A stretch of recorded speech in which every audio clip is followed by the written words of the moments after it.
as far as what we are discussing is the year after the first, because I can remember the anxiety that first year trying to figure out what was going on.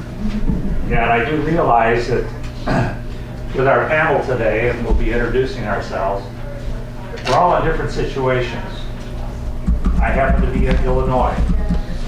Illinois we've got a legislature that we tend to meet oftentimes with our legislators in the hall, or we'll take them out of a conference.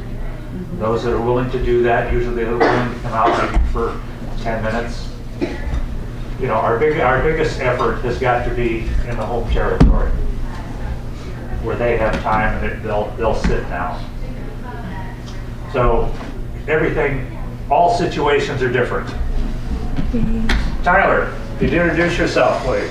Yeah, my name is Tyler West. I am from the Arkansas chapter. I'm on the board, and I've been working with advocacy at the state level for several years. I began my career, my first job out of college was here in Congress. I worked for Congressman Ross. I was a staffer for 3 years, and then decided that it was time to go home and get a real job. And so I've been in Arkansas. Currently, I own a group of healthcare companies. And so I've gone from advocacy from several different levels, all regarding healthcare. So it's good to see you all here this morning. Good morning, everybody. My name is April Kelly. I'm from the Arizona chapter. I'm also a board member through AFSP. I have been in healthcare 15 years. I started my healthcare career as a nurse in behavioral health, and recently have transitioned into administration. So I've done both field work and now administrative oversight. I'm really happy to be here and looking forward to today's session. Do me a favor, and I know Tyler you did. Would you both share your elevator speech? Sure. So I'll do it again. So I'll reiterate. What's important about the 60 to 90 seconds, the first 60 to 90 seconds that you have with a staff or a legislator, is to share your story. Because I can tell you names, I remember faces from 14 years ago. And it's not it's not the policy initiatives that they were asking about. It's the stories that I remember. So, my name is Tyler West. I lost my grandmother to suicide in 2005, and I believe that suicide is preventable. So we're here today with the American Foundation for Suicide Prevention to talk to you about how we can partner. We're doing our part. Our chapter in Arkansas is working hard. We're educating teachers, staff at schools, first responders, but suicide is a complex problem that requires an equally complex solution, and we need your help. Love it. Tell me more. So my name's April. I first and foremost, I'm a nurse, but I'm a wife. My husband has attempted to commit suicide on multiple occasions throughout his life. Most recently, over the past 2 years, we have struggled. He also has a diagnosis of bipolar. And where I became really passionate in this field is I took him to a behavioral health facility for admission, and the facility actually walked him out to me after his initial assessment and said he is not suicidal enough and to please take him home. And I left there in tears, and I had a person in front of me, my husband, who I didn't even know what to do with him. I have 3 kids at home, and I didn't know if he was of harm to himself, and I had no idea if he was of harm to others. And so I left there feeling helpless and scared, and really didn't have a sense of community at all around me. And I met Dawn, and through the work we've been able to do has given me a sense of community, and has reignited a passion in me to say this is not right. And so we as an organization need to fight for what is right, and us sharing our stories will help hopefully connect our legislators and our representatives to fighting this battle with us. Good job. Would you share your typical state capitol day? or what you might consider as typical? Sure. So I actually had the privilege of running our state Capitol Day for the first time this past year in January.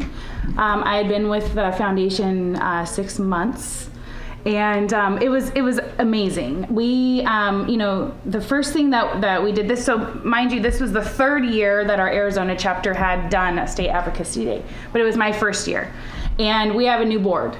And so we spent a lot of time just getting to know our people, getting to know who we're going to reach out to, and then getting to know our volunteers and tapping into their passion. Because if they're passionate about the work that they're doing, then it shows in the work that is presented to our legislators and our representatives. We actually had an early morning breakfast, and we had appointments throughout the entire day. And had lunch. And then one of the things that was really great is as we had opportunities to regroup, we had legislators and representatives who were available to come down, and they wanted to meet the broader group. And so they would come into the room, filter through. We were in an accessible room, so it was easy for them to get to us. We were in the Capitol building between the House and the Senate, and so they could easily funnel to us. Some learnings that we had was that we had it on a Tuesday. They're in session all day long. Probably not going to do it on a Tuesday next year, because then our appointments were shorter, they were less accessible. The other thing we learned is when I had scheduled the lunch, it was during the time they were actually coming out of session, and so they were more available. So I think the thing that makes Capitol Day really powerful is what you learn from it. So then the next year you do it, you take those kind of best practices and apply it and then move forward. The other thing that we learned is the relationships that we got out of Capitol Day, do not lose those. We had a couple of representatives that have now come to our campus walks and have shared their stories. And that's been really powerful because when we come back, they're expecting us, and they actually help navigate us through the process. Yeah, I think I think you hit on a good topic, and Doc, that's kind of a hard question to answer because there is no typical state advocacy day. Yeah. Because the states are so unique. I think it's Nebraska that has one voting body. They don't have a House and a Senate like the rest of us do. In Arkansas, we have part-time legislature, and they don't have offices. Their offices are their desks in the floor of the House or the Senate. So I think you have to figure out the ins and outs of what happens in your state. In Arkansas, for us, because we don't have floor privileges, we can't get down and see them, we find one legislative champion that we are going to focus on that year. And we spend a lot of time with him or her, and we build a strategy for the day.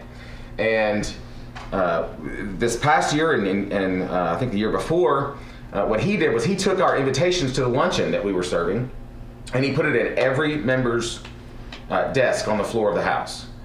And so that was our way of inviting them. That was our way to connect with them, because they don't have staffers either. In smaller states, they have a collective staff of, I think there are 12 of them in Arkansas, that serve all members, unless you're the speaker or a leader. So we hold a luncheon, and we do as best we can, and it's come and go, and we invite their wives, because their apartments right there next to the Capitol, where the out-of-towners stay when they're in session, and we hold the luncheon in the lobby of their apartments. So they can't get past us. And we invite their wives, their family, their kids, whoever's there, and so it becomes a kind of a networking event. And when they're there, about every 15 minutes, they're going to hear me say over and over again, suicide is preventable. Mm-hmm. I think that's a good point, that we sometimes get caught up in what's after that statement. What we always say after suicide is preventable. Then we start talking about, okay, this is how we prevent it. We have to remember that there are people that haven't gotten that initial message yet, that suicide is preventable. And every conversation should lead with that. If we say it more than necessary, is that really a problem? because that's the overall message that we need them to leave, remembering. So I always suggest saying that suicide is preventable. And so I'm sorry, I'm kind of veering off topic. But in smaller states, if they don't have staffers, do a luncheon. If you can make appointments, then definitely do that. Now, a question that I think we all have. I recall our first state capitol day, we had about 6 people. This year we had about 30. How do you grow in your state, the number of attendees that join you on a state capitol day? So what we do and have done is we focus. We have a briefing in the morning with our volunteers about these are our talking points, these are our asks, these are our objectives for the day.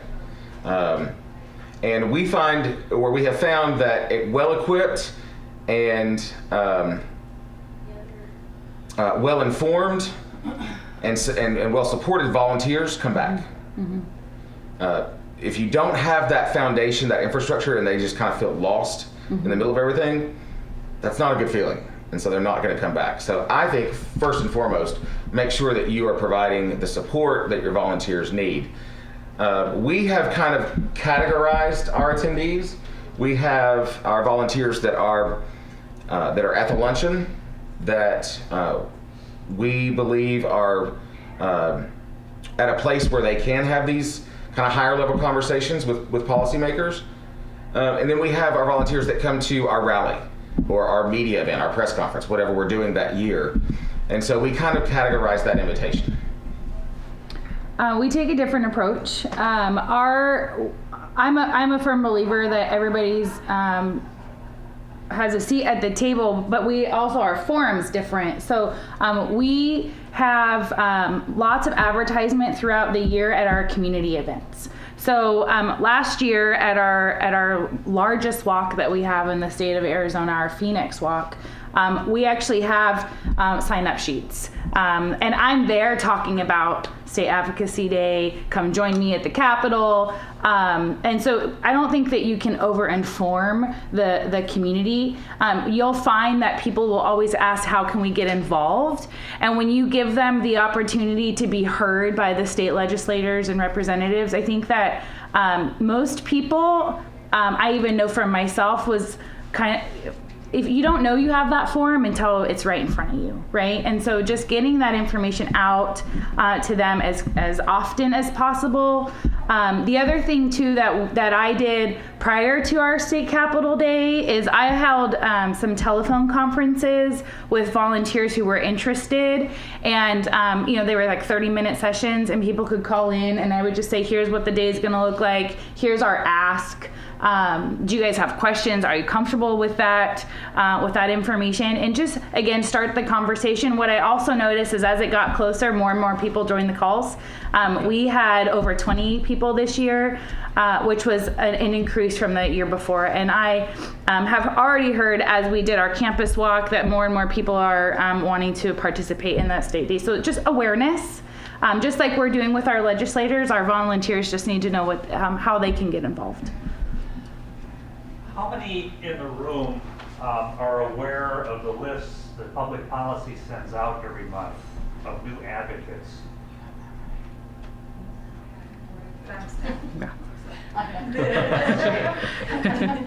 If you're not, would you see me afterwards?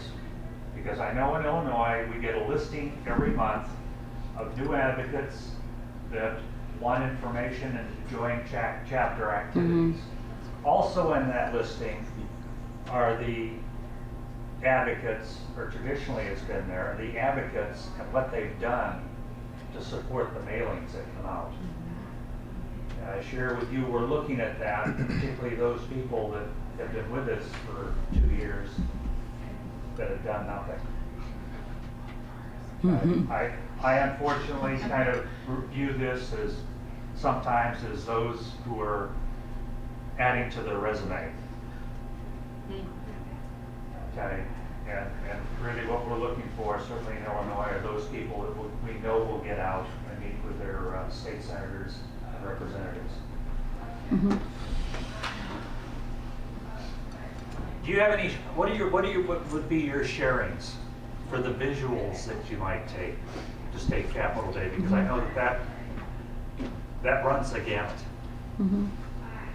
So our packets look very much like the packets that we took to our representatives yesterday in Arizona. So it's all of our, but it's very state specific. I actually, this year I'd like to get more district specific. I think that that's really important. California has a really great kind of example of what they do. And so I'm gonna, in fact, I just tapped Gordon to look at his template to try and mimic some of that stuff locally. I do agree that the more specific we can get it to that specific legislator, the more of an impact it makes, and the louder the voice is heard. And so that's kind of a direction that I'm going to be taking. As a whole, our packets look almost identical to what we did yesterday. We do the same, but we were asking about visuals. One thing that's been really important to our success has been to work with legislators to give them what they want. Right now we're in pretty partisan times, and we have the fortune to have a bipartisan issue. This is not, and I say this all the time, this is not a right or left issue. This is a right or wrong issue. And so we involve the media quite a bit, and we give our legislative champions an opportunity to get some really good press. And we've gotten feedback from them that, thank you so much. So real quick, if you don't mind, I'm going to run through a presentation. If this works, we will be lucky.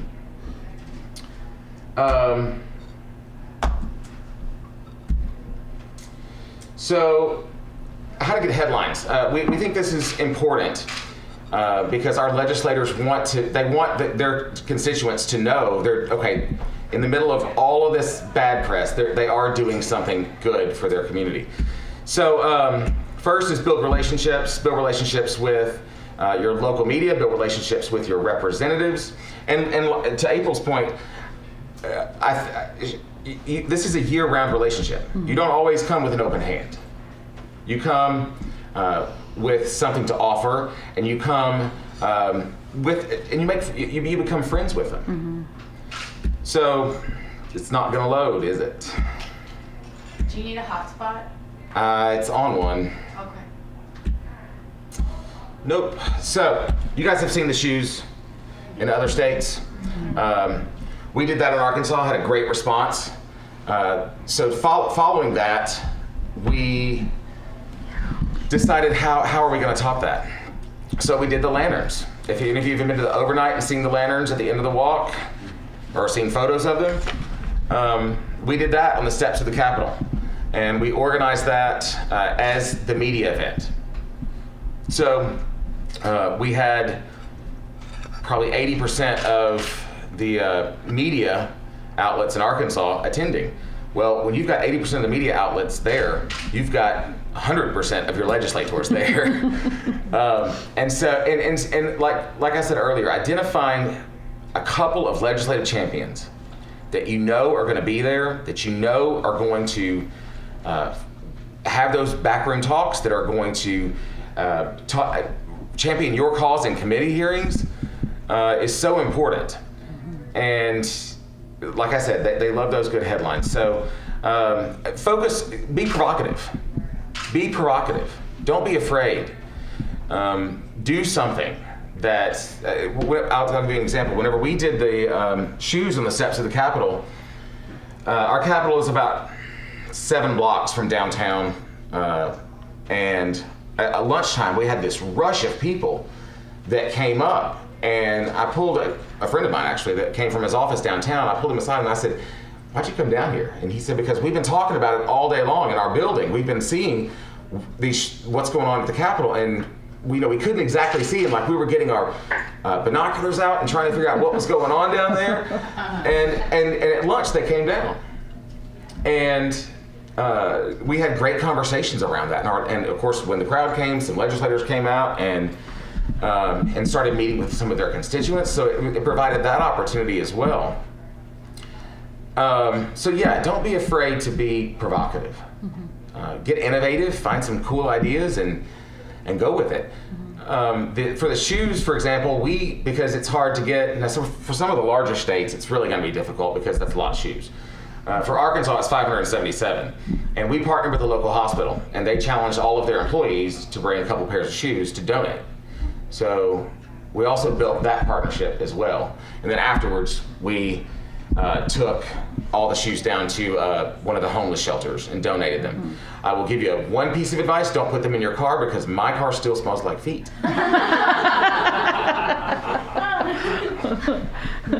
The only thing I would add to that is have fun. Yeah. Have fun. You know, we work really hard to share our stories, and they touch a lot of people.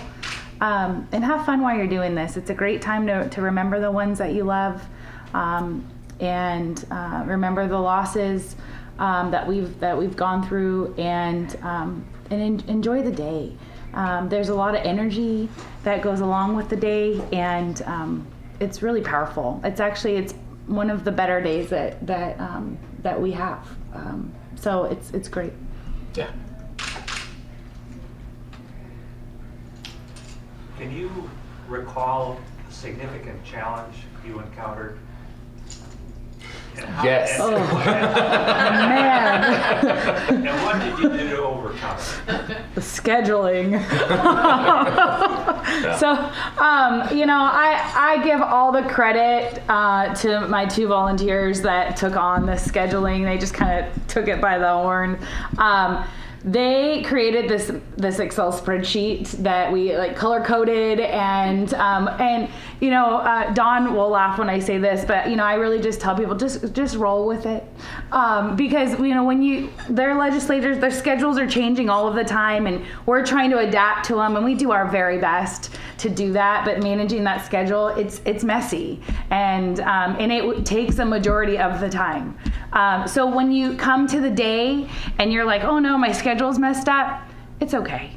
Just take a deep breath and roll with it, right? I mean, they don't know what we know, right? And so if we just go in there and we're excited to share our stories, we really, you know, want to advocate for a good cause. Don't let those hiccups get in the way of spreading the message.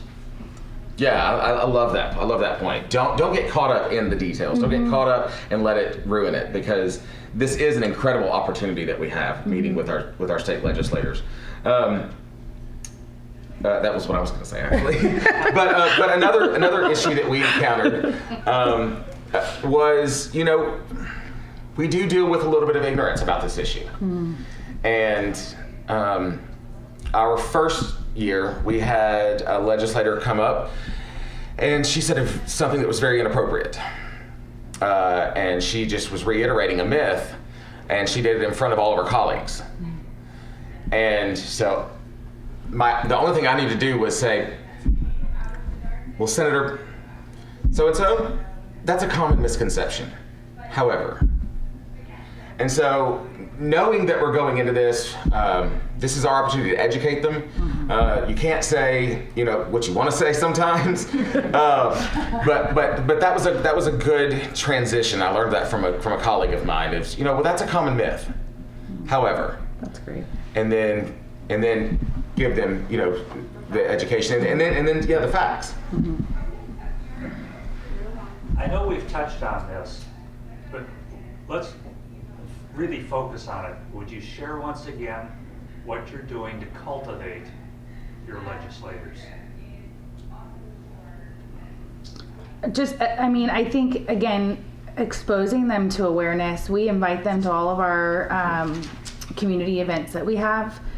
I can't stress enough the importance of just reaching out. Yeah. Even if they can't make it, ask them and give them permission. I feel like they almost need to also be told it's okay to just send somebody on your behalf. Even yesterday in having conversations, they're like, well, I don't know if I can, but it's okay to say, oh, well, I've got, you know, an intern, or I've got, They've got all kinds of different resources that even if you just say, just somebody on your behalf to show your support, they're all in. And you know, we all recognize that we're only all one person, and we all can't be everywhere at one time. And so give them permission to just send somebody, and they will come. They will come as often as they can, especially if they have their own personal connection to it. So if I were to stress anything, it's just give them the opportunity to be as involved as they can be, and you cannot communicate enough with them. Yeah, I think you make a really good point about, you know, whenever I talk about those legislative champions, we have found legislators that have a connection to suicide that have shared that with us. In fact, this last year, our main champion in the House at our media event shared his story. And it was the first time he had ever told it to anybody. And he, like, as soon as the red light went on the camera, he said, "I've got to go. I got to call my family." And so when you find those people, like he's now a really close friend of mine. We have dinner 4 or 5 times a year. We talk on the phone all the time. So it's building that personal relationship. It may originate out of this common objective that we have, but building it beyond that, it just takes time and it takes attention. So just put that effort into it. One thing I would like to share with everyone, I know that in Chicago we're looking at this right now with our Chicago Walk. We have many of our federal legislators right now in the House are coming up for re-election. And of course, they would all like to come out to our walk. Now, our concern here is that if we give them stage time to talk, now you've got to give everyone stage time. What's running through my mind is that certainly we can invite them all to come out and to meet with their constituencies, give them an area to meet with their people. That way, everybody that wants to participate can participate, and we're not going to get caught in a situation where we're favoring one party or one candidate or another. So it's something we're looking at very closely, because we do not want to get into that, That's a good point. that push-shove situation. That's good. Yeah, we actually made that mistake a couple years ago. And all of a sudden we had campaign speeches happening from our stage. Good point. And we had to adjust. Originally we thought, okay, we'll only invite to speak elected officials. And the more and more we thought about that, the more and more complicated it got, and so we just decided, this is not a political event. We do invite our legislative champions, people who have worked hard with us, and our federal legislators to be there, and they can say a few words, but we are very clear that going into it, that this is not a time to give a political speech. This is a time to talk about mental health and why it's important from the policy level. I have a question. Can I ask you? Yes.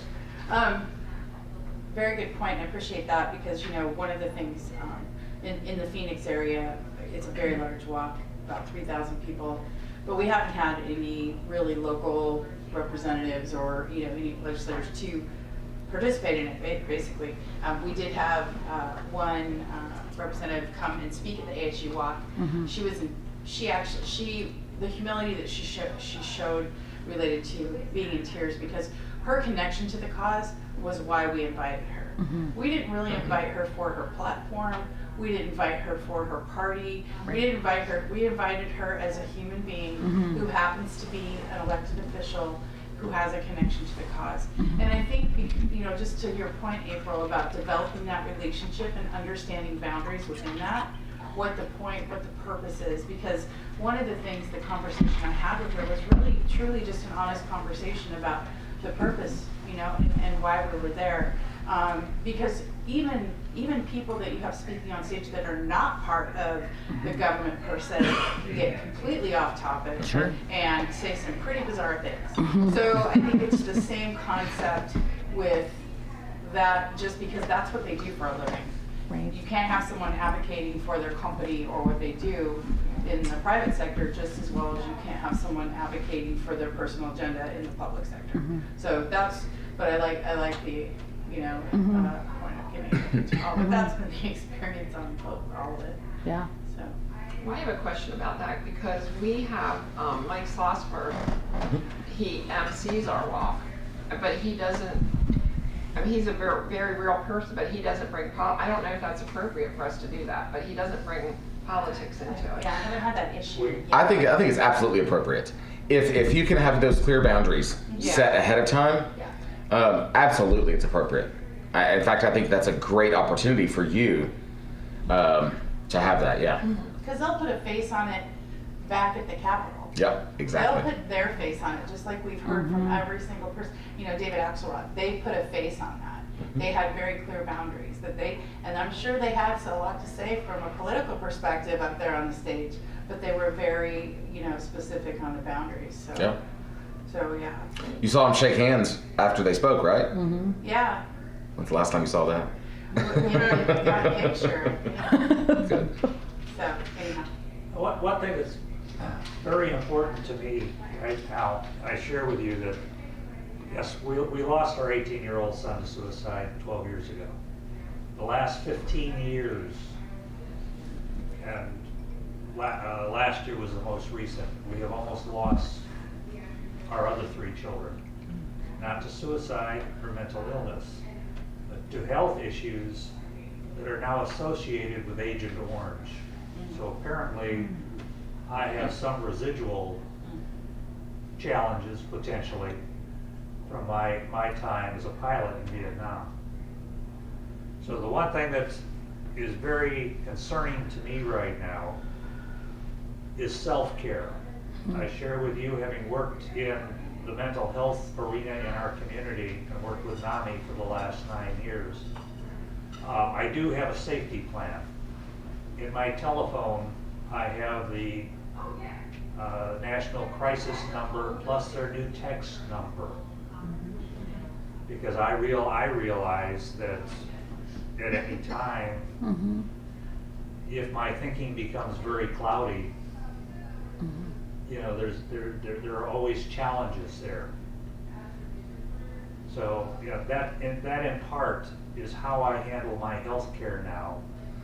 I also, over the last 9 years, have a number of psychiatrists that I have worked with in the field that occasionally I speak with, and a number of counselors. So, what have you found that that your needs to be as far as healthcare? How are you addressing that? As far as self-care? Self-care, yes. So I think that's a really good point. We all work really hard, right? We put a lot of time into this, and I'm sure that we all agree that once you put yourself, we've all posted on Facebook about our involvement with AFSP, and once you put yourself out there as someone who is safe, who can say the word suicide, and who can have that conversation, you're going to get those calls. You become a lightning rod. Yeah, a lightning rod. I love that. You become a lightning rod because you get those calls, you get those texts, you get those Facebook messages. And so it's not just our work with advocacy or with our chapters. It's all that comes with it. And when that happens, it's important for us to be able to say, I need to step back. I need to take care of myself. There have been times from where I've had to go to the board and say, I need a month. No emails, no calls. I need a month. And our board's been very supportive of that, and a couple other members have had to do that as well. And I think that's important. I respect it when someone says that because they are letting me know, okay, here are my boundaries. And boundaries make healthy board members and healthy people. Yeah, I think that knowing your limits is important. After any event that we do, I spend a lot of time self-reflecting and trying to process, because there's a lot of emotions that maybe we pick up that we don't recognize that we pick up right away, and then all of a sudden, maybe a few weeks later, you're just exhausted and drained, and you just can't put your finger on it. Well, you know, when we're carrying our stories, right, we're carrying those of all of those that we're touching as well. And so being able to lean on your family, because that's what this is here, is a family. But also being able to self-process and finding it out. I mean, I myself have dealt with anxiety and depression, and I have had to find a way to physically get that stuff out. So from a healthcare perspective, adrenaline builds up in our bodies, and if there's no way for it to get out, it helps create some of these emotions that we're having. And so I've also found that exercise, meditation, acupuncture, whatever it is that you need to help get that out of your system as well. Sometimes it's just time too. Yeah. That's our tribe. Right, it is. Our tribe. Yeah. Yes. I just had a question. We were talking about like when you put that on Facebook, and I've had people that I don't even, you know, you're friends with everybody on Facebook, whatever. But like when you put that out there, you get people that are like, oh yeah, or I had a brother, I had a sister, or whatever, and you get those kind of comments. But also you get people that are looking for help and answers, and it may not even be somebody that you've seen in 20 years or something, but I always feel compelled to help them. And so what is and because we're just volunteers, I mean, I'm not saying just, but we're volunteers, and so how do you really like, I mean, I'm not a counselor or anything, I'm not a healthcare provider or anything like that. What do you suggest as far as when you address that person and you're talking to that person? Like I said, sometimes it's a close friend and you have a good conversation about, you know, what's going on with their life and so forth, but it's somebody that you really don't know quite as well. What is your suggestions on how to approach that? We have so AFSP has a great training that talks about, it's Talk Saves Lives. Yeah, I've been through that. Yeah. Now I have. Yeah, But, so I before mean, that, I felt really lost. so I think that utilizing those resources. So we can't be the end all be all to all of the questions and answers but what we do have the opportunity though is we have a whole conglomerate of people that we can reach out to go, hey, I have this person who needs help. And then they will help us help them get them to the appropriate people. Don't ever feel like you have to take that on yourselves. Tap on your chapter, your local chapter. Tap on national. Hey, I've got this person who's in need. Here's the resources, and do that kind of warm handoff that we're trained to do when you go through those training courses, right? And summarize, right? They teach you to say, I have, Mrs. Smith here who has said X, Y, and Z. Is that what you said? Right? And make that clear, and then do that handoff to that appropriate person who can get them the help that they need. How many of you have taken the mental health first aid? Okay, this is something that we did as a board back in February, March. Because in Illinois right now, we've got money through SAMHSA here to do this. And these trainings, for the most part, are free trainings right now. Yeah. And that was something that our board asked to have. Right. And we got it for the board and some of our volunteers that wanted to attend in a 2-session type situation with separate groups. So that may be an opportunity for your board also. Yes? One thing that we've been very good with as far as in the community, Safe Talk is usually free in the community. Right. A lot of the we have regional behavioral health authorities that get funding to do that. And we sometimes host them ourselves, but they're free a lot in the community, and sometimes we offer to rent the venue or whatever. But all of my board members have gone through Safe Talk, and we've actually been very successful at actually having a 4-hour session where we do Talk Saves Lives first, and we break, and then we do, because I'm very grateful to have a trainer that's involved, a Safe Talk trainer. So we have Talk Saves Lives first, we have a break, and we have Safe Talk. So they kind of flow really nicely into each other, and then at the end of the day, you know, they kind of have both. So they have an AFSP program and then an AFSP quote-unquote sanctioned program that we partner with Living Work. So that's been successful for us and maybe alleviate some of the anxiety. I've had that too, where actually I've had someone message me on Facebook saying they want to kill themselves. And, you know, then you have to really be prepared to call the, you know, get the, I called the local, it was a little tiny town in Arizona, and they were familiar with this person, called the crisis line and all this stuff. But it can be scary, but you'll feel better if you get the education. Yeah. I'm the education committee chair for Indiana, and my husband and I are both Safe Talk and Assist trainers. And at the end of Assist, there's the Keep Safe Connections for our community, and we have those specific to where our walks are. And we were fortunate in order, and we had one of our board members. She had interns that were able to check all those numbers and make sure that they were accurate. You know, most up-to-date numbers and everything for people in the community. And like what you were saying with the trainings and everything, that's a huge starting point, I feel like, in getting answers and knowing where to take people that, you know, reach out to you if you don't have the answers. And so hopefully in your state, you know, those trainings might help. Speaking of the trainings, I think this brings up a good point. Whenever we go to our legislators and we're talking with them, tell them the trainings that we're doing around the state. Remind them that we are partners. We're not coming just asking you to fix this for us or do this for us. That tell them, okay, you know, in Little Rock Central High School, we did a training for 400 students, and we talk in More Than SAD, and then explain what More Than SAD is, and make sure that they know all that your chapter is doing in the state, because then you become partners, and you can work together rather than just coming with an open hand. As far as our resources, how many of you are familiar with Chapterland? How many of you have access to Chapterland?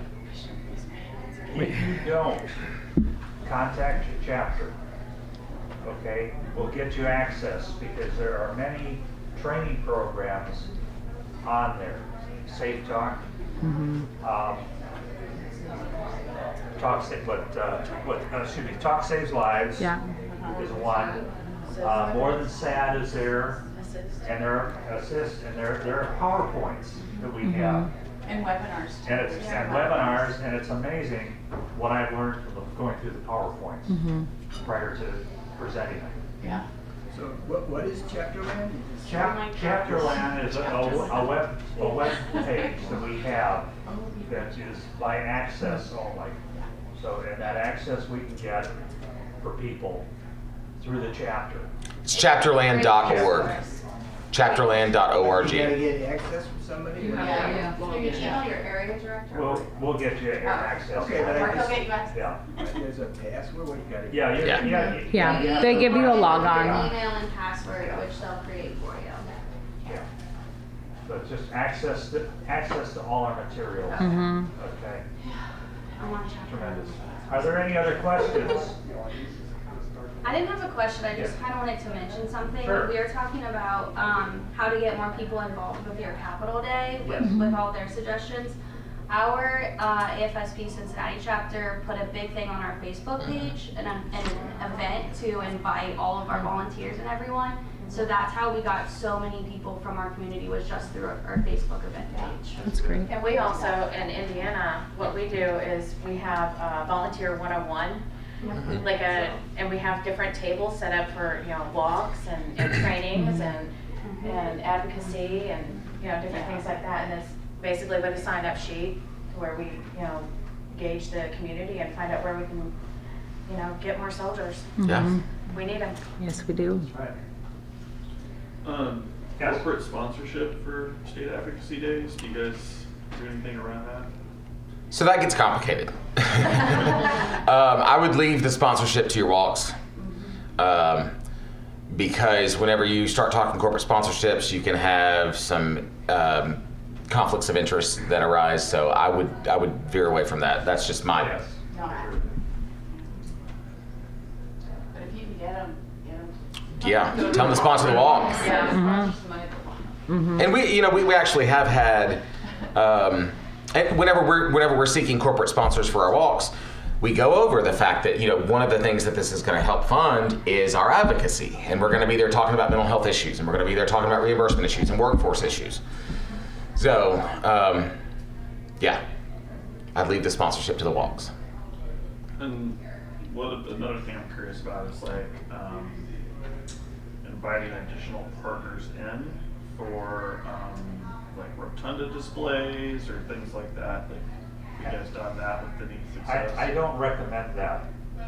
One thing that we found that our advocacy day this year is that we had someone who signed up as an advocate, was with a different group, and really what was passed on was their agenda, not ours. We had that. So that's something to always consider, and we're looking very closely at that next year. We've had it happen to us here in Washington also. So what did you do when that happened? Well, with the person that is with another not-for-profit that came with us to Washington, they no longer come on this trip. So what we did is originally, whenever we started State Capitol Days, we invited everybody because we thought the more force we have, the more powerful we can be. Well, now we target those partners. If we're working on a veterans issue, we're going to invite the Veterans Mental Health Council, and we're going to invite somebody from the Air Force Base. But we always have like I said earlier, we always have a briefing before, and we're very, very, we say it 1,000 times. This is what you say. Say the same 10 sentences 100 times today. That's it. And so be very, very specific. And you do have to be careful because you don't want to dilute your message. Mm-hmm. You've only got a set amount of time. Mm-hmm. So, yeah. Yes. Just to tag on to that, one of the things that I think has been very helpful is to really keep track of those that are repeat advocates for State Capitol Day because they're experienced. And so if you put a newbie with someone that's experienced, they can flag you. It can become very clear very early on if someone has a hidden agenda. And I had to intervene in one of them because as the discussion went on, it became very clear that this person had a very controversial position on gun control. Now, we don't want to even go there. So I had to actually, they didn't go on any appointments. And that was hard, but I had to protect our mission and our goal. And it was something that just had to be done. So, it's awkward, but it's so necessary to not be afraid to make that call if you need, or, work with your advocacy chair or your board member, whatever. One thing I will share with you, I am on the Army National Guard Suicide Prevention Task Force in Illinois. As far as I know, I'm the only, at this point, veteran on that committee throughout the country. We had a chair of that committee that wanted to come to Springfield with us. I happened to speak with a DOD IG, who's a friend of mine, former DOD IG. The challenge with bringing people in that work for the government is that technically they have to go through a vetting by their own organization because they're not supposed to be getting involved with politics. This happened to be, this person worked for the Illinois Army National Guard. So there was a conflict of interest attending our State Capitol Day with us.